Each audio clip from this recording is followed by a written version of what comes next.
বর্ধমান স্টেশনে ধুন্ধুমার পরিস্থিতি। তৃতীয় লিঙ্গের কয়েকজনের সঙ্গে বাদানুবাদের জের, আরপিএফ এর সঙ্গে ঝামেলা এবং তার জন্য স্টেশনে রীতিমতো ধুন্ধুমার পরিস্থিতি।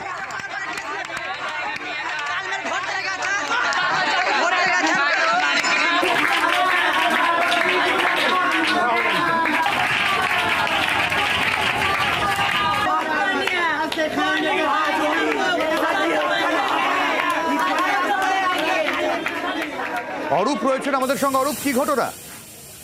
দেখো, যেটা আরপিএফ এর অভিযোগ হচ্ছে যে গত কয়েকদিন ধরেই বিভিন্ন ট্রেনের যাত্রীরা তারা বারবার আরপিএফ এর কাছে অভিযোগ করেছিল যে বিভিন্ন ট্রেনে মানে চন্দ্র ট্রেনে বা স্টেশনের প্ল্যাটফর্মেতে তৃতীয় লিঙ্গের যারা আছেন তারা বারবার তাদের কাছে টাকা চাইছে, টাকা না দিলে তাদেরকে হুমকি দিচ্ছে, ট্রেন থেকে ফেলে দেওয়ার কথা বলছে এবং তাদেরকে হেনস্থা করছে।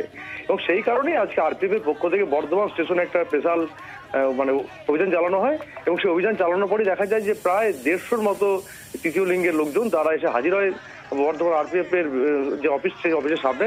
এবং তারপর দেখা যায় যে আরপিএফ এর যারা লোকজন তারা আরপিএফ এর কর্মীরা তাদেরকে সরিয়ে দেয়। সরিয়ে দেওয়ার পরপরই দেখা যায় যে স্টেশন চত্বর তারা যখন বের হয় আরপিএফ এর কর্মীরা তাদেরকে পাল্টা আক্রমণ করে এই তৃতীয় লিঙ্গের লোকজন এবং আরপিএফ বেশ কয়েকজন জখম হয়েছে। আরপিএফ এর তরফ থেকে দাবি করা হচ্ছে 5 জন কর্মী তাদের জখম হয়েছে এবং তাদের আঘাত বেশ গুরুতর।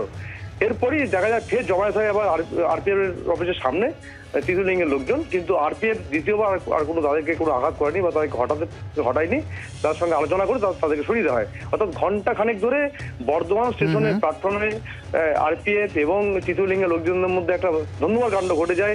একদম, অনেক ধন্যবাদ।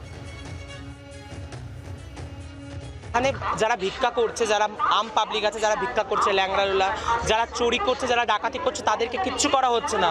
তারা চুরি ডাকাতি গরিব মানুষদের পয়সা কেটে চলে যাচ্ছে। আমরা ভাইদের কাছে দোয়া দিয়ে আমরা 2 টাকা চাইছি। আপনি যদি আমাকে যদি 2 টাকা যদি না দেন, আমার ক্ষমতা আছে আপনার পকেট থেকে বার করার। আরপিএফ, বর্ধমান আরপিএফ কি বলছে যে তোমাদের নামে কমপ্লেন আসছে, তোমরা এরকম করছো, তোমাদেরকে ধরতে হবে। আরে আমাদের নাম, আমরা যখন বলছি আমাদের নামে যে কমপ্লেনটা এসছে, কমপ্লেনটা আপনাদের দেখান, কমপ্লেনটা দেখান। কিন্তু আমরা বলছি তাহলে অফিসে নিয়ে চলুন, অফিসে কেস লিখুন। অফিসে কেস তো লিখছে না, ওই ঘরের মধ্যে ঢুকে কেস লিখছে। এখন চাইছি যে আরপিএফরা আমাদের যে মারছে, টর্চার করছে, এই যে ক্ষতিপূরণ করছে, আরপিএফদের কাছে আমরা ন্যায় চাইতে এসেছি যে আরপিএফরা কি করতে চাইছে। একটা জেন্টস অফিসার হয়ে সব পাবলিকের সামনে আমাকে গালে চড় মারছে, আমাদেরকে, আমাদের ট্রান্সবর্ডারকে গালাগালি করছে, হাত ধরে নিয়ে যাচ্ছে, তারপরে ব্যাগ কেড়ে নিচ্ছে। আমার কাছে ট্রান্সজেন্ডার প্রুফও আছে, আমার কাছে ট্রান্সজেন্ডার কার্ডও আছে। এগুলো যখন আমি যখন বলছি যে আমি একটা ট্রান্সজেন্ডার, আমার কাছে ট্রান্সজেন্ডার কার্ড হচ্ছে, সব কিছু আছে, ওরা কার্ডগুলো ছিনে নিচ্ছে আমাদের থেকে, কার্ড নিচ্ছে, আধার কার্ড নিচ্ছে। দুবার আমাদের আধার কার্ড নিয়ে ফেলেও দেওয়া হয়েছে। বাংলার আওয়াজ, বাঙালির আবেগ, জি 24 ঘন্টা।